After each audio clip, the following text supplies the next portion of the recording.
नहमदुहु व नुसल्लिमु अला रसूलिहिल करीम अम्मा बाद फ़ाऊज़ु बिल्लाहि मिनश्शैतानिर रजीम बिस्मिल्लाहिर रहमानिर रहीम अस्सलामु अलैकुम व रहमतुल्लाहि व बरकातुहू।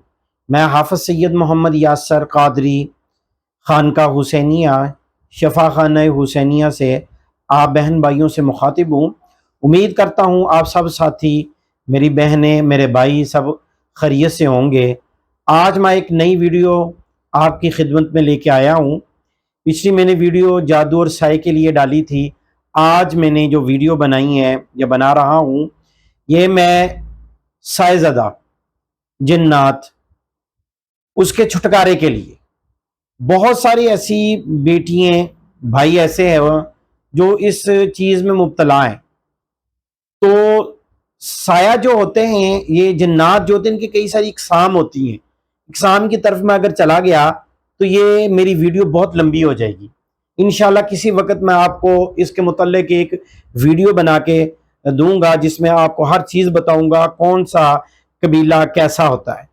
इस वक्त मेरा मौजू है कि इनसे छुटकारा कैसे दिलाया जाए, और इसको इतना मुश्किल इलाज नहीं है, ये बहुत आसान है, कुरान पाक से है, और इसको मरीज खुद भी कर सकता है और मरीज के साथ जो रहने वाला उसका खूनी रिश्ता, उसकी बहन, उसका भाई, उसके वालिद, उसकी वालदा, कोई भी कर सकता है। अगर ये भी नहीं है सिस्टम, यानी कि कुछ ऐसे भी घराने हमारे पास इधर आते हैं जो कुरान पाक नहीं पढ़े हुए, लेकिन कुरान पाक पढ़ना चाहिए। देख के कुरान पाक पढ़ना हर मुसलमान मर्द और औरत पे फ़र्ज है। तो वो क्या करेंगे, वो जो कारी साहब हैं, जो मस्जिद के इमाम हैं, उनसे करवा लें। तो सबसे पहले मैं आपको बताता हूं कि अगर तो मरीज के जिस्म के अंदर दाखिल है और तंग कर रहा है, मरीज में जब दाखिल होते हैं ना जिन्नात, उसकी कैफियत बदलती है, आंखें सुर्खी माइल होती है, आंख के अंदर आप वाइट कलर की देख रहे हैं, इसमें सुर्ख डोरे हो जाते हैं। तो जिन्नात जब इंसान के वजूद में दाखिल होते हैं तो वो आंख अपनी देर से झपकता है, बहुत लेट। ये अलामात हैं जो मैंने थोड़ी मुख्तसर आपको बता दी।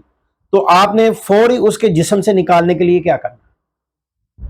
अब करीब कोई आमिल नहीं है, रात का ऐसा पैर है तो आप किसी से राब्ता नहीं कर सकते, तो आपने क्या करना है, वजू, मैंने आपको पहले बताता होता हूं कि वजू शर्त है, वजू आपने कर लेना है। कोई भी बहन है, भाई है, कोई भी है, नापाकी की हालत में बिल्कुल नहीं करना। दाएं कान में आपने अजान देनी है और बाएं कान में आपने तकबीर पढ़ देनी है। जितना मर्जी ताकतवर जिन्न होगा ना, वो वजूद से फौरी निकल जाएगा, उसके जिस्म को छोड़ देगा। ये आ गया, मैंने बताया जिस्म में दाखिल। अब इससे छुटकारा कैसे हासिल करना है वो आप लिख लें। आयतुल कुर्सी की एक तस्बीह, सूरह नास की एक तस्बीह, सूरह हशर उसकी आखिरी 3 आयत, हुवल्लाहुल्लज़ी ला इलाहा इल्ला हु आलिमुल गैबी वश्शहादत, यहां से लेके आपने आखिर तक इसको आपने पढ़ना है 7 मरतबा। पहले मैंने आयतुल कुर्सी बताई, फिर मैंने सूरह नास बताई, फिर सूरह हशर की आखिरी 3 आयत। ये पानी पे दम करके डेली मरीज खुद पिए और या उसको कोई भी घर वाला जो बंदा वो पिला दे। तो दिन में उसने 1 मरतबा सूरह साफ़ात, ये सूरह यासीन से अगली सूरत है, सूरह साफ़ात की तलावत 1 मरतबा दिन में उसने सुननी है। 1 से 2 भी कर सकते हैं, 2 से 3 मरतबा भी सुन सकता है। इसको पढ़ना नहीं है, इसको सुनना है। तो जो पहले मैंने बताए, इसको आपने पानी पे दम करके पीना है डेली। अगर वो अपने कमरे में कोई चीज नजर आती है तो छींटे भी लगाए। सदका मैंने आपको पहले भी बताया था, पिछली वीडियो में भी बताया था, अब भी मैं आपको बता देता हूँ। सदका वो करना क्या है, 1 किलो चनों की दाल और उसमें 1 किलो बड़ा कीमा डाल के 100 रोटी बाजार में तकसीम, गरीब लोगों में तकसीम कर दें।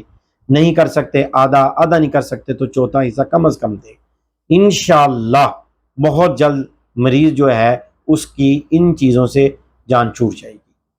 मैं आखिर में एक बात आपको यही कहूँगा कि बड़ों का अदब करें, छोटों पर शफकत करें और किसी की حق تلفی نہ کریں، کسی کو نہ حق تنگ نہ کریں۔ وآخر دعوانا ان الحمد للہ رب العالمین۔